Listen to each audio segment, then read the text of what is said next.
Welcome to the High Volume Hiring Podcast. I'm Stephen Rothberg, the founder of job search site College Recruiter. We believe that every student and recent grad deserves a great career. This podcast features news, tips, case studies, and interviews with the world's leading experts about the good, the bad, and the ugly when it comes to high volume hiring. Thanks for joining us. Today's guest is Bill Boorman, a recovering recruiter with 40 years of experience in the industry who is now a strategic consultant to a number of talent acquisition technology companies and the founder of the True Unconferences. Bill, welcome to the show.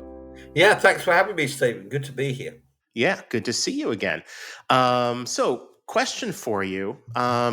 One of the things that I love about watching your travels, your journeys, et cetera, is that you've had the opportunity to travel the world, meet with employers all over the place, look at technology solutions in different areas of the world. What are some of the key similarities and differences between how employers hire at scale in different parts of the world? Well, I think the main difference is usually in attraction, because the way in which we hire is essentially the same. The cornerstones are the same.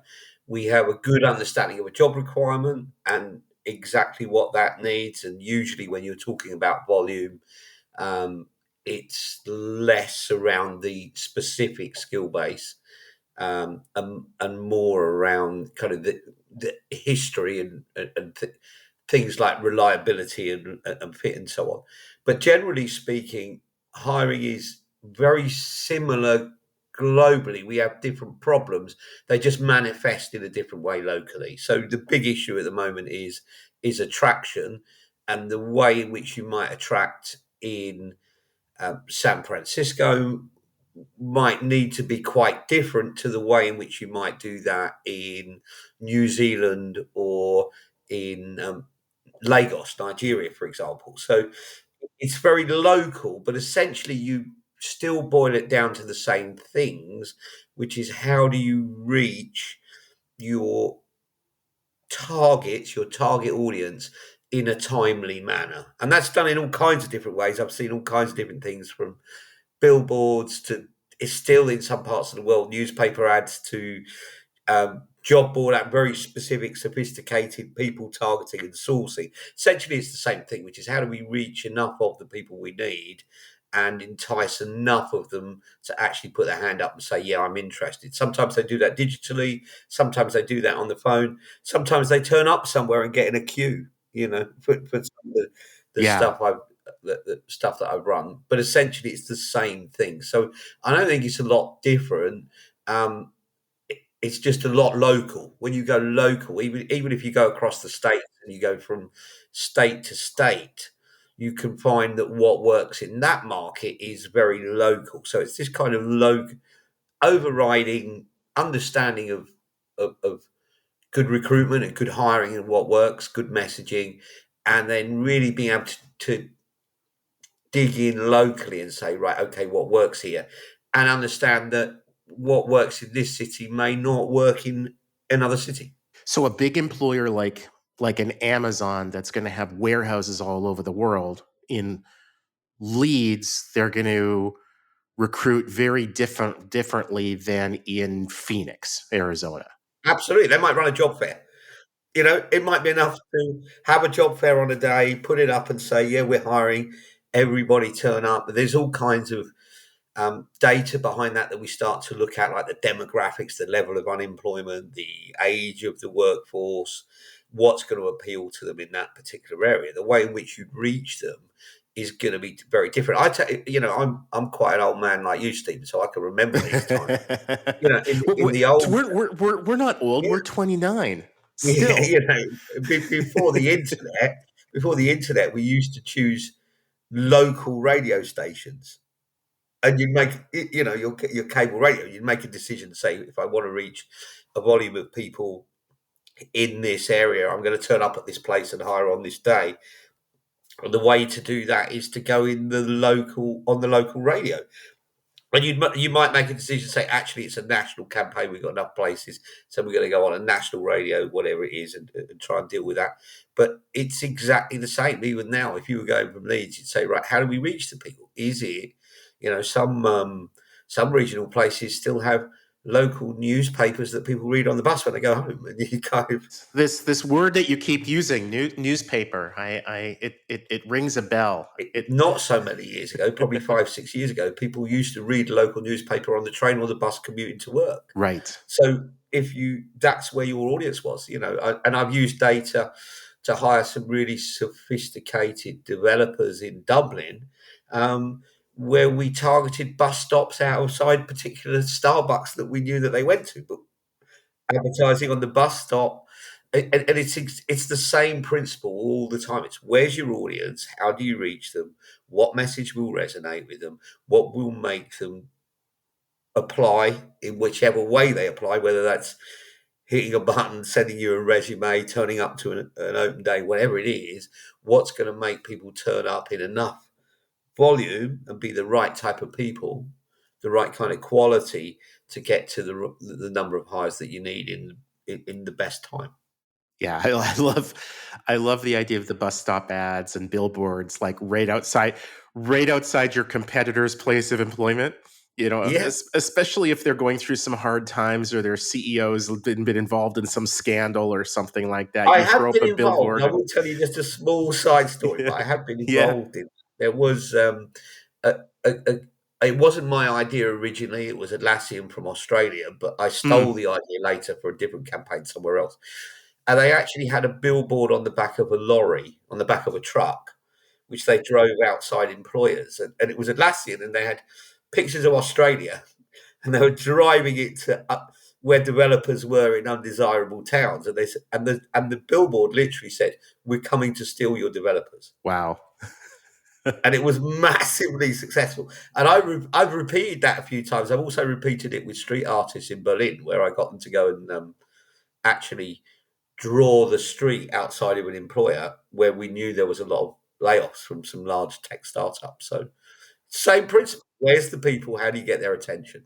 yeah, and the layoffs is definitely something that I don't hear that much about that anymore. Maybe there just aren't the mass layoffs anymore, but you definitely used to hear about, a manufacturing facility was shutting down and another manufacturing facility or warehouse or whatever would start distributing flyers on cars in the parking lots and ads inside the buses and stuff like that. Yeah, and that's the thing at the moment. Labour's so short that we'll go anywhere that we Yeah. think will work. You want truck drivers advertising the truck stop. There's just a normal logic that follows. Yeah, as efficient and effective as job boards can be, it's only one sourcing tool. There's so many more out there, and so many of them work so much better in different industries, different occupational fields. Yeah, although I think job boards are massively, we've heard every year about the demise of job boards. We've mourned them every year, and they come back in different forms, stronger and more revenue and greater attribution for source of hire. And I think you always need that central place, that easy way, So I do quite a lot with schools and colleges, and there's a reality that when I say to them, "How do you look for a job?" they kind of go, "I look on Indeed, and then I look for a job." Right. It's like a program. This is where the jobs are. Now, there's loads of things they'll come to me and tell me about how terrible the experience is, why it's not a lot of fun doing that. But there's a reality that if this is where the jobs are, that's where people go. And I've seen job seeker behavior being very different digitally in the last 4 or 5 years that I've talked about a lot, which is that generally what we're getting is high volumes of people applying without actually doing the whole thing about employer brand protraction and stuff is a little bit of a myth, in my opinion. People, depending what level they're at, they apply for every job based on certain criteria. The four criteria seems to consistently be salary, um, as the number one, not necessarily as in how much money I want. Sometimes the money you're paid is an indicator of whether you should bother applying. It's too high or too low. Salary, location, even now, yeah, is important. Hybrid working is really hybrid. We see very little genuinely remote. People, you still want people within a commutable distance. That commutable distance has just gone a bit further because you don't have to. rock up every day in the office. But it's still got a geographical, well, we'd like them to live this kind of rough area because they are going to have to be here some of the time. So location, the job title is important to people primarily on the indicator of is it worth the pain of applying. We built Game of Thrones recruiting, so the person who gets the job is the one alive at the end of the process, not the best qualified, especially hiring. So I think people looking at a job ad, and that can be on College Recruiter or anywhere, feel the process is going to be painful, so they're not going to invest a lot of effort. They're thinking they're almost definitely going to hear back, and they're probably right. They probably aren't going to hear back. It's only like 1 or 2% of people who apply who actually do hear back. So they don't invest a lot of time in deciding where to go, right? So job boards are the perfect destination for saying, go and have a look. You'll probably find 7, 8, 9, 10 employers looking for something similar. Apply for those 10. They actually become really engaged and look at the employer brand content once they get some kind of positive reaction. So once you apply for something as a recruiter, you might not even go to the career. You probably won't go to the career site. You probably won't go to Glassdoor. You probably won't research the employer in the way that brand heads would try and have us believe and spend our money. You need a trigger, and that trigger is usually a job ad or something that interrupts you. It's well targeted. It's on the money. It ticks your boxes. You apply. You don't expect to hear again. When you come back and say, well, okay, will you do a video interview or will you come in or this is the day, then you're all over the employer brand content. And that's when they go and study employer brand in the funnel. So I think that's what the volume hiring is can we reach enough people with enough triggers to say, put their hand up and say, okay, consider me. I'm not expecting back from you again, but consider me. And if you come back and say, yeah, and in reality at high volume, usually it's about speed. It's about who gets it, because usually when we're talking about high volume markets, there's people who have a dependency to work. They don't have the middle class bit of saying, I have some time to consider what my next career move is. It's I need to be working.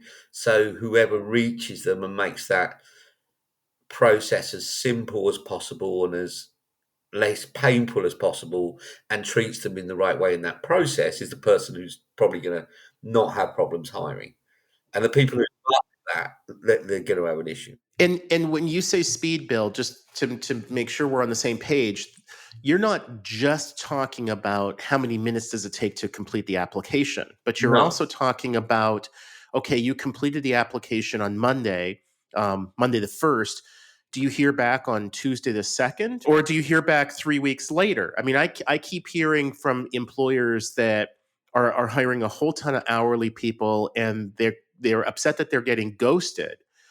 It's like, well, how many days after the person We applied? ghost 98% of our applicants. We deserve to be ghosted back. We shouldn't be upset.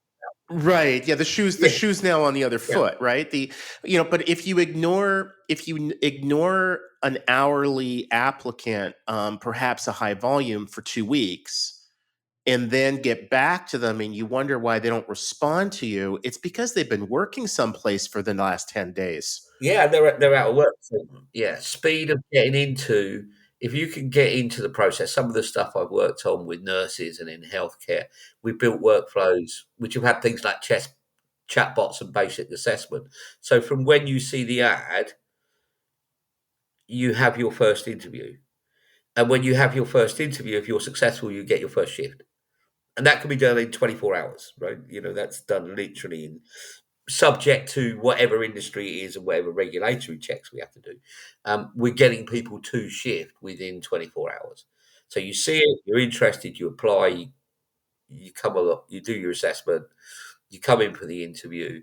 The interview is very specific around you because of what we're looking for. And if you tick the box for that, you have shifts. And that's the speed at which you're in this marketplace. And I'd argue any marketplace. That's the speed and frictionless way in which we need to get people to work. I've heard a lot about, and there's lots of data that says it's successful, where people are getting hired without interview.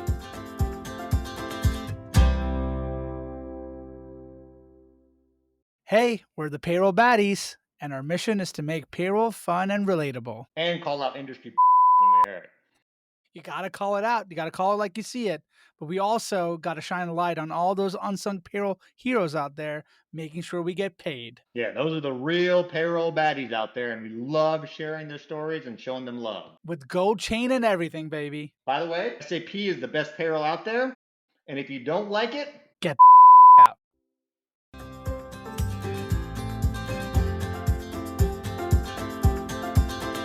Hiring somebody without an interview is I think mind-boggling to many. I question how much value that actually adds, or whether we just interview people because we interview people. It's like we always have, so we always do.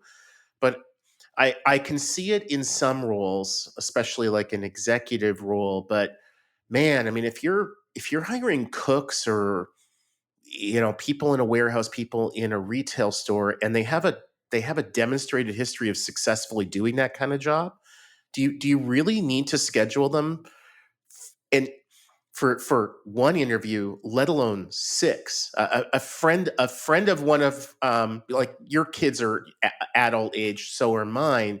A friend of one of my kids was being hired for like a server or hostess position in a restaurant.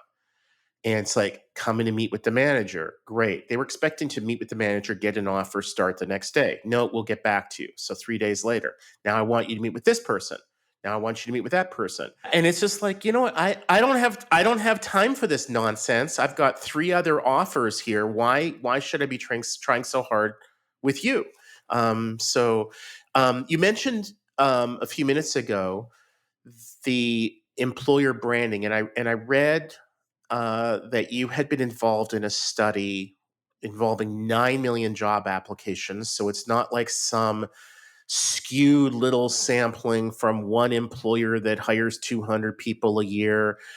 Some of the numbers in it were very consistent with what we see at College Recruiter, about 10% past the initial screening stage. So basically, they're probably qualified. I think it was roughly 1 in 200 ended up getting hired, which is pretty typical. Also, we see those numbers. It really depends on the role, really depends on the geographic area. That's not that unusual. Sometimes in some roles we're seeing 5, 6, 7, 8%, but half of 1% isn't way out of the norm either. And what I was interested in that, I think you were kind of alluding to this a few minutes ago, is that what you found is that despite a massive investment by so many employers in building their brand and building their websites and building all this video and trying to communicate that they're the best employer in the world, that candidates don't really give a rip at the initial phase. They don't pay attention to it. It's like, is it the right job title? Does it pay me the right amount? Is it located in the right place? If so, I'm going to Well, the data apply. shows us If that. if you get Yeah, back to me and if you're interested in me, now I'll invest some time and find out what it is that you do. Why should I work with you? yeah, and I Is don't that think that's dissimilar to anything. In say you, if we could consider candidates as selling themselves to some extent, you consider in the sales side of your business, you'll get your incoming leads of people going, "We're interested," and you'll kind of filter them out between who's a tire kicker, who's just giving us a call, and you'll invest more time in the. You'll qualify them a bit more every time you have an interaction, and you'll invest more time in that prospect, the more likely it becomes, okay, it's worth investing more time, right? And I think that's exactly what candidates are doing. So their first thing is they're really saying, I'm going to apply for this job. I'm probably not going to hear from you again. And the reality says they are actually correct, right? The numbers say you are correct. it's 98% it's it's wrong. it's absolutely rational what they're doing. Yeah. So why would I spend time investing in that? Now, what we discovered is in terms of all kinds of things like career sites, employer brand, is once the more positive affirmations they got through that process of them saying, okay, can you do a test? Can you come in? Can you meet with someone? Can you do this job? The more people would then go into that the more people thought about, well, actually, maybe I am going to end up working here. I do need to go and find out about whether I like the culture or not. I do need to go and have a look at if this is going to be the job. Now I want to watch the day in a life video. Now it has some relevance because that might be the job I'm doing. I do want to go to LinkedIn and look up who my colleagues might be and see where they sit, right? So what I've developed with organizations that I work with is almost a reverse funnel. So you don't need a lot of information for attraction, which is where most people spend the money. You need triggers. You need to be able to reach the right people, very targeted, that says, here's some information. Because it's also always about when are people hire ready. Right? That was some interesting work that I did with Adam Gordon on the product that was sold to iSIMS, Candidate ID, and everything we were building there was all about there's 1 million people in your database, but actually only 1,000 of them are looking for a job at any one time. And all you're really interested in is who are these 1,000? Because in the foot race, it's when are you going through that phase every 2 years, 3 years when you might be looking for something, right? So it's exactly that in that we've got to hear people trigger the application at the right time when they're ready, when both sides come together. We're hiring, you're looking. Those two events are happening together. Now you're going to consider my opportunity, or you're considering moving, whatever it is, whatever level you're at. If I get you at the right time in that process, then as you go through that process, from the moment you've applied to, I can start honing in the content and the information I want to offer you based on what it is you're applying for. So I can make it very job specific. I call it job brand over employer brand. And we have a funnel which says we give you more content, access to more resources after you've applied rather than when we're trying to attract you. And most organizations put most of their investment, most of their content, most of their stuff in the apply. And then once you've applied, the money for more stuff has actually run out. Well, actually, that's when you need the nurture. Once you're in that, actually, I might go and work there, or I might go for an interview there. So now I want to find out a bit more. I want to look around a bit more, see if I'm wasting my time with it. No, I'm not. That's really interesting. I'm also believe there's a bit in the candidate piece where they're not prepared to emotionally invest in that while they're expecting to be disappointed. They don't want to. If we think of it like a relationship, any relationship, really, they don't want to invest too much in that relationship, get too excited about the opportunity until someone else starts going, yeah, you're kind of interested. We at least want you to do a test. We at least want you to do a video. We want you to come in and meet with us. We've now only got 5 people meeting with us, so I think the emotional investment bit, as much as the time is, I'm not going to waste my time and go through loads. And the one certainty, I got consistently from these candidates is they said, when I pushed apply, I knew it was going to be hard. I knew whatever I was going to be asked to do was going to be inconvenient or hard or time consuming and sometimes feel pointless. Yes. So I need to get more and more committed into that, because I think where we end up, where people are applying for multiple jobs, this is what came out of that research. They were applying for about 4 times as many jobs as they had done historically, just to feel like they got the opportunity. I think it's still the same case now. There's just less people in the market. Once they hit that, they'll start selecting out employers. If 5 people come back and say, yeah, I'm interested, you go, well, really, I want to cut it down to 3 because I've only got time to go and see 3. Or the first one that asked me to, when we're talking about the minimum wage, low skills market, first one that says, yeah, come in and see me, and I go and see them. Unless I have a real horror story, if they say to me, can you start tomorrow? That's my job search done. Right. Who Right. got the And then you're interview? off the market. I'm off the Yeah. market, and then I'll decide whether I like it or not. Once I've been Right. there a little while, I'll decide whether I like it or not. I'm not going to believe recruiters telling me it's a great place to work, right? Because it's kind of like, it's like real estate agents going, yeah, the crime might be quite high, but the security's okay. It's kind of that kind of thing. That's what people feel about recruiters, that we're always going to be positively spinning the opportunity. So it's like, no, I just want to go and meet the people who do the job. I want to go and speak to them. I want access to their stuff as quickly as possible. And then Then I'll start my first shift, and while I'm having my first shift, I'll go in the smoke room or the coffee room, and I'll have a chat and go, "What's it really like here? Is it cool here? Is it okay?" And then I'll start deciding that. And that's why, the content and the employer brand, the intention needs to go all the way through the hiring process, but equally all the way through the onboarding process of saying, right, we're just going to give you more stuff that tells you you've made the right choice. And that's what I believe we need to build that funnel reversed out. We just need a little bit of information on the attraction bit and then let them push the button. Yeah, no, super fascinating, and I think this will be a lot of help to a lot of employers who have understood that their employer brand is important, but they It's still probably are putting important.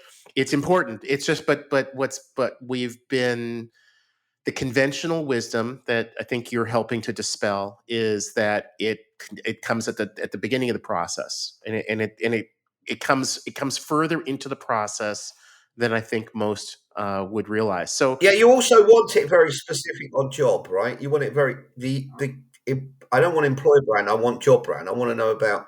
I don't necessarily want to know too much about College Recruiter, but I do want to know about this job in College Recruiter. Who are these people? Who's this team? If I get this on my resume, how is this going to help me get another job somewhere else oh yeah, yeah. in 2 years or 3 years? Right? That's what I want to see. Yeah, even in a small organization like ours, the tech team has a different culture than the operations team, which has a different culture than the sales. We're working with different people. The type of work you're doing is different, and like you say, where does it get me 2 years from now, 5 years from now? That's going to be Even if they different. stay with you for 10 years, like that's how they're selecting you. But ultimately, if you offer them enough opportunities, you've got your internal mobility right. You all get on well. They may stay. That they may stay, but especially when you're looking in tech, people are looking on jobs as, what's the problem you need me to fix? What do you need me to come and do that's going to be interesting? It's going to educate me. It's going to make me look more employable. And actually, when I've done it in 18 months, I'm going to be looking around again and going, well, where do I go and fix something else? Right, and maybe that's internal. There's another problem that you have for them. If so, awesome. But yeah, people don't want to jump to hop from employer to employer. If they can stay at the same employer and keep doing interesting work and getting paid well, why wouldn't they? So, for people who want to learn more or contact you, how should they do so? LinkedIn, Facebook. Facebook's the primary one, but LinkedIn, Facebook, Twitter. I'm at Bill Boorman. I'm very easy to find online, or just Google me and reach me. My emails are online. You have big footprints Or online. just shout somewhere in a public place. Shout on Facebook and say, "Does anyone know how to get hold of Bill Boorman?" And they'll find me. Yes. I'm very, very easy to find. Very easy to find. But anywhere social. Well, cool. Thank you so much for joining us today on the High Volume Hiring Podcast. I'm your host, Stephen Rothberg of job search site College Recruiter. Each year, we help more than 7 million candidates find great new jobs. Our customers are primarily Fortune 1000 companies, government agencies, and other employers who hire at scale and advertise their jobs with us. You can reach me at stephen@collegerecruiter.com. Cheers.